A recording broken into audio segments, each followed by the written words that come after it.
की त्या संख्येमध्ये 5 मिळवले की त्या संख्येला 12 न 15 न आणि 18 न भाग दिला पाहिजे।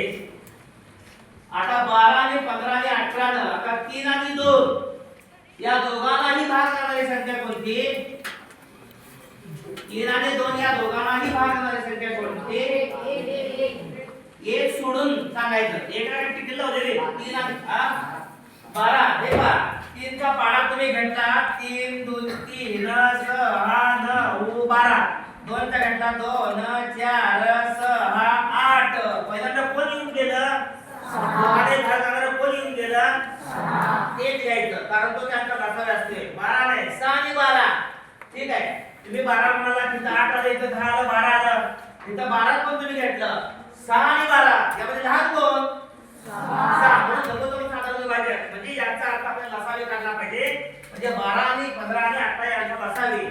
तुम्ही मला सांगा 12 आणि 15 चा 12 लसावी चालणार नाही 15 च्या आणि 18 च्या पाड्यात येत नाही घेऊ नको 15 च्या पाड्यात येत नाही 12 आणि 18 15 लसावी येत नाही 12 आणि 18 च्या पाड्यात 15 येतच नाही 18 लसावी येत नाही 12 आणि 15 च्या पाड्यात नाहीच आहे। या दोघांचा गुणाकार 12 गुणिले 15 चा गुणाकार